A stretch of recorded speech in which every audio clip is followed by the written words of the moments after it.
Justice League Annual issue 1 by Scott Snyder and James Tynion the fourth co-writing, and Daniel Semper on the art. Who is the artist who a couple of times I've said, "Who's this? I've never heard of him, but his art's pretty good." I've done that like twice, so now I've remembered his name. I wasn't surprised when the art was pretty decent. It was pretty good, wasn't it? Yeah. I don't think it was like as standout good as the last couple of times I've noticed his name. Hey, he's got like an extra 10 pages in this one. Yeah, exactly. I I to speed was just through about to say, but there are some phenomenal panels. I mean, it's at its worst, it's still good. Yeah. I like him more than Chung. I probably agree with that. So yeah, take that for what it is. But anyway, so yeah, this is the annual, which is very much not a standalone thing. It's definitely the next part of the overall Justice League story.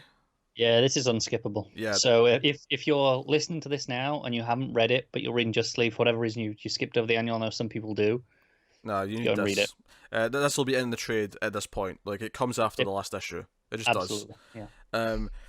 And it's them. It's this big plan that Starman has to take the dead, or not even dead, but the Titans, dormant Titans. Yes, the Titans, the three that are survived because they killed one.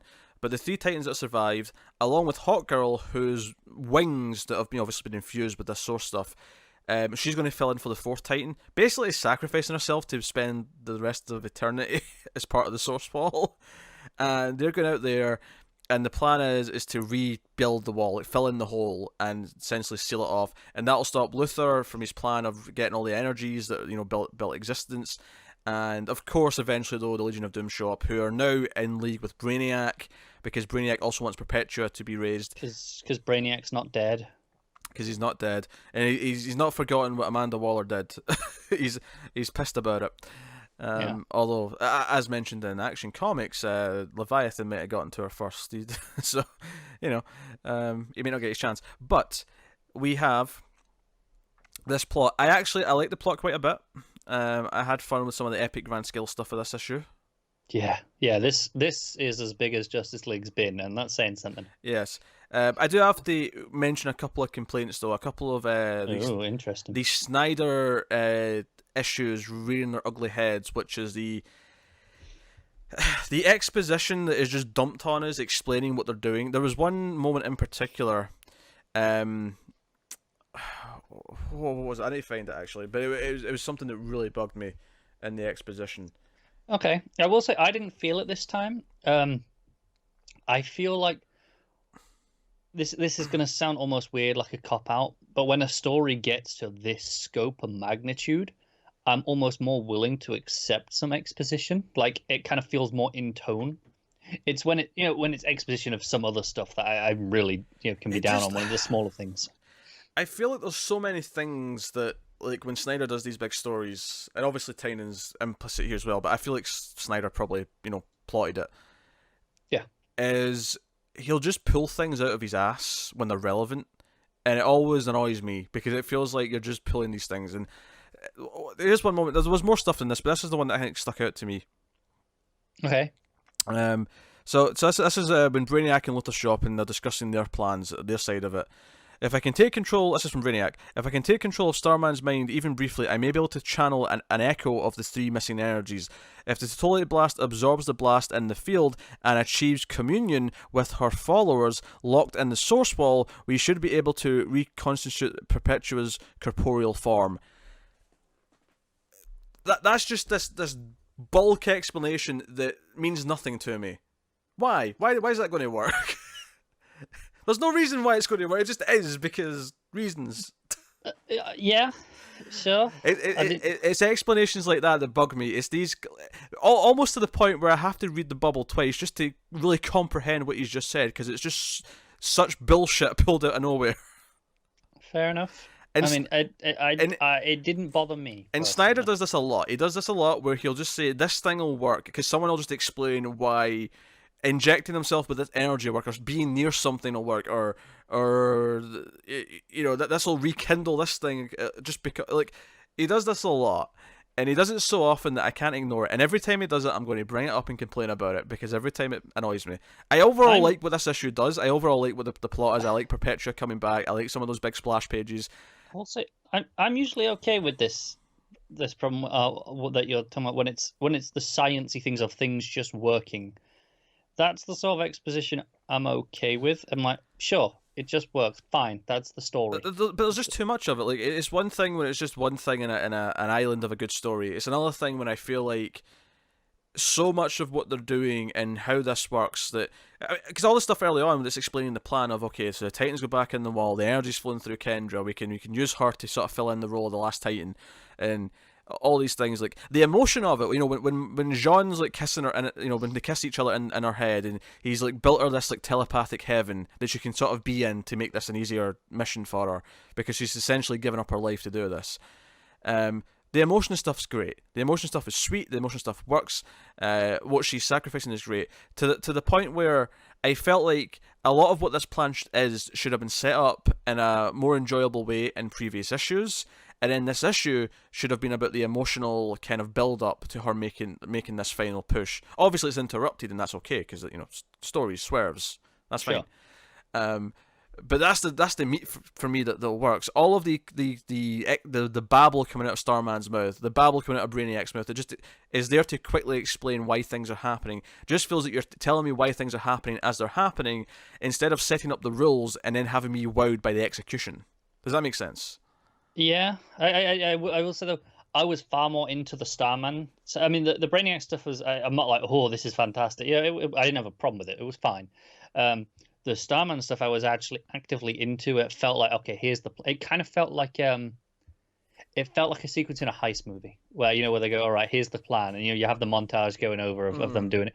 That's what that sequence felt like to me, and I was quite into that. I think if all the things he was talking about were easier to comprehend, but everything kind of has to be explained completely, if that makes sense. Sure. Because they're all these high concept things where in a heist movie, like, when they start explaining their plans, for the most part, it's fairly comprehensible ideas that we understand how security systems work. We understand to at least a degree where when they start talking about how they're going to, like, get past them, it's like, okay, I kind of understand what they're doing here, right? This is all completely made up, right? It's all made up. And because of that, I feel like you have to, like, establish what some of the rules are. And I think that's my problem with Snyder's writing sometimes when he's doing these big epic things, is that there is no rules. It feels like he's just making up stuff as he goes along. And of course you're going to say, but stories are written that way. Well, they are to a point, but you still plan and execute. You plant your seeds and then use them later and build the story out of them. They're written as they go along to a point, but you still have an ending in mind, right? You still have here's what I have to set up for this to pay off. Snyder sometimes, I feel, just pulls things as he's going. It's like he doesn't think about what the reason is beforehand. And I'm sure he actually does. I'm sure in his head this all makes sense. But he doesn't necessarily give them enough time for the ideas to resonate and, like, sit there so that when he actually uses them later, I'm like, okay, this is what's coming into play now. Instead, it's just like, here's a lot of explanation right as something's happening to explain why this extreme thing is happening. Yeah, I mean, I think it can bother me at times. Here, it really didn't, though, because you know, it's okay. This is happening now. It's like, here's the boardroom meeting. Like, okay, this is the plan. This is what things are going down. I don't know. I guess the reason why I'm ranting about this so much in this issue is because overall I liked where it went, and I like scenes in the issue, but the issues the problems that I'm talking about, the pages where those were problems, I found those pages a chore to read, and they were kind of dragging me out of the story, and that's probably about half the book. Not necessarily the first half entirely, because it kind of, you know, because sometimes when it flashed back to a scene between, like, Kendra and someone, I was like, okay, I'm kind of into this flashing back and kind of, because that was a bit more character focused and, like, her making this choice and agreeing to do it. You know, the scene in her head I liked. When Brainiac showed up, I liked the splash of him showing up, but then him actually talking to Lex about what the plan was, like, you know, again, a lot of techno babble just to explain why we're doing this thing.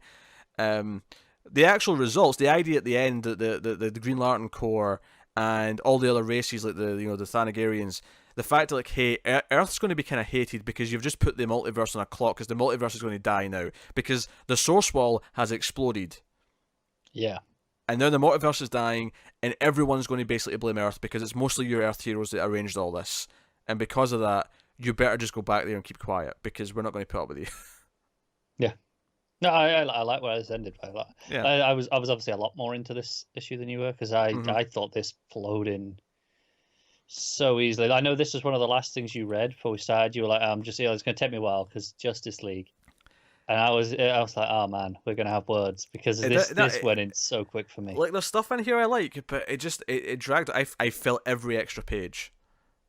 I felt extra pages in a good way. Like I felt like, Okay. oh, this is a bigger story, right? Does that make sense? Mm. Like, I felt like, oh, I'm getting more of this, and so, but it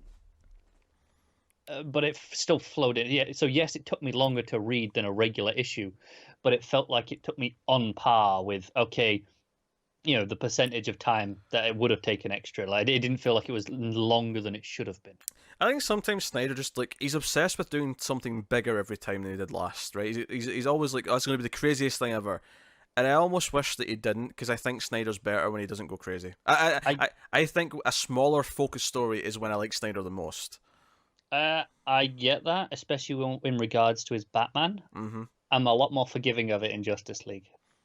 That's fair. That's not. No, of the ideology of go big, like go bigger. Like I'm a lot more forgiving of that in terms of, okay, this is your flagship book to go big in. I guess ultimately what it comes down to is that instead of being excited at the reveals at the end because Perpetua's shown up and the Doom, just as the League of Doom rather, they have done this and Perpetua's shown up. Instead of being excited because I feel like the breadcrumbs are coming together, I just feel like I got a paragraph explaining why it's happening right before, and then it happens. So I like the outcome, but ultimately I didn't really enjoy the actual build up to it right before because it was just, here's why this is happening. Fair enough. Obviously, there's no point in debating this any further because it's coming down to taste. One of the things that mildly annoyed me about this issue is that so Kyle's there. As is Megan. No, Kyle specifically because he went through the source wall and came back, and that was the whole White Lantern thing. Should we not mention that? Yeah, I never really bring that up. Like it feels really like at first when I saw Kyle, I was like, oh, I guess they brought him along for his expertise because he's been on the other side, and then no, nothing. Yeah, I don't know what to tell you. That never stuck out to me as much as the rain did, but I mean that's fair. I didn't think it was we didn't really see any of the other Titans though. Yeah, I guess they're just not much use. I mean, we saw Natasha on a screen at one point, but I was like, where was the other Titans? I guess it was just the Space Titans, the ones who are relevant in space, which is McGann and Kyle. I mean, there's a thing from Starman saying, "Oh, you're working with Steel and the Titans to go through the archive data." Okay, so they're doing stuff back on Earth. They're on desk duty. Okay. Yeah. Well, someone's got to be in there. I suppose. It's kind of bittersweet because it's like, oh, the Titans are incorporating into the main plot of Justice League. That's cool. It makes them feel more important. Oh wait, their book's already cancelled. Oh well. Yeah. It's interesting because we get the page at the end with all the various things reacting, and it's like, okay, this is the new Justice line reacting to it, and a few extra bits. So obviously we see Darkseid in the Ghost Sector, but obviously we also have on Earth we see Swamp Thing and Detective Chimp. Yeah. So that covers those two books. The Titans are kind of around. The other ones were a bit more interesting. I thought it was interesting to show Adam Strange for New Genesis, given that we have a bunch of new gods in the rest of this book. Yeah, I guess because he's there and they're not, because they're all they're all actually at the situation. Let's actually cover what happens, what they say in this page. New Genesis and Apocalypse are gone. Darkseid, as we know from Odyssey, which we'll talk about later, is planning on building a new Apocalypse. Swamp Thing feels something like all nature screaming.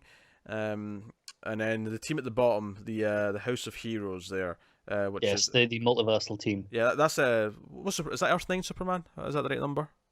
I want to say 9, yeah. I think it's 9, yeah. One Morrison created for Action. So they're like, things are ending, and then we get the reveal that the multiverse is dying, and it's on a timer. Yeah. Interesting to see the Spectre in heaven there as well. Like, I feel like not seen him in a while. We have not. Also, so Perpetua does this. She explodes the source wall, but then she kind of like passes out from all that energy. So she's kind of in cryosleep now, or in containment. Yeah. Until she gets back up. But one of the interesting things that someone says is like, well, now we have to consider the possibility that whoever imprisoned her is going to show up. And I'm like, okay, so now we have an even bigger, more powerful entity. Yeah. But it felt like a natural tease. It felt like a natural tease, yeah. I I guess my whole eye rolling moment of it is like, okay, it makes sense that this entity exists because she did get imprisoned there, so we kind of have to like, okay, so if she's this powerful, who put her there? You're gonna go, oh, but it's bigger again. But it's bigger again, yeah, and it kind of made me it go, is, but it makes sense. yeah. I really hope whatever's after, like, we deal with this multiverse dying plot is not the multiverse is at stake again. It's fine. We have the Jaro issue coming up. It's the same problem with it's always the world that's, you know, going to be destroyed in superhero movies. I'm like, okay, can we do something more personal, please? Sure. Can we please do that?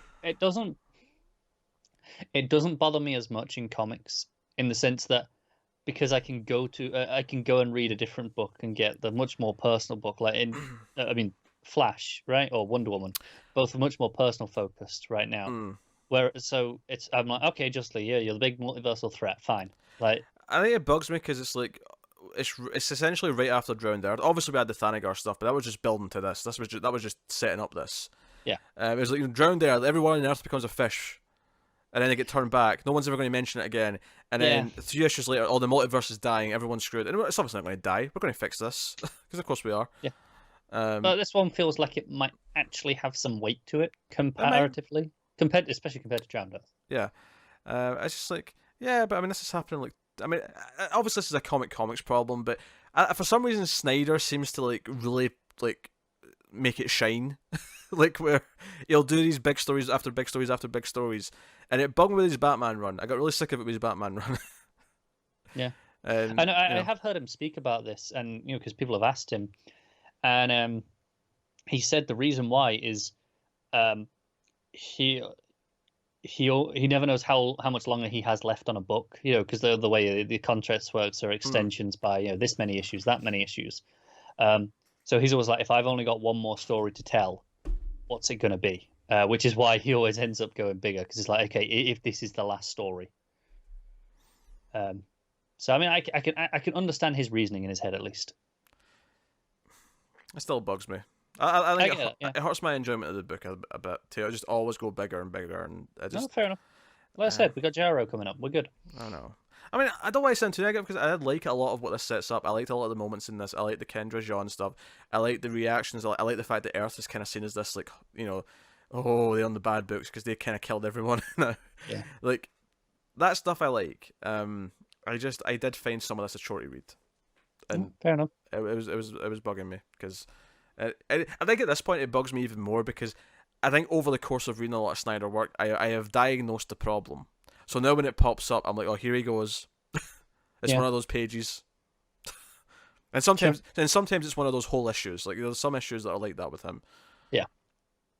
And it bugs me. It bothers me when it's a whole issue, for sure. And because some people love the mythology stuff that he's building, and I love mythology building stuff too, but it has to be done in a way where I'm intrigued by the ideas, and I feel like he just dumps so much on you. It's just explanations where, I'm definitely intrigued. Even with the explanations just here, I'm like, okay, I'm into it. Yeah, it may as well be that issue of Superman with the reading off the plaques. It almost feels like that at times when he's giving exposition.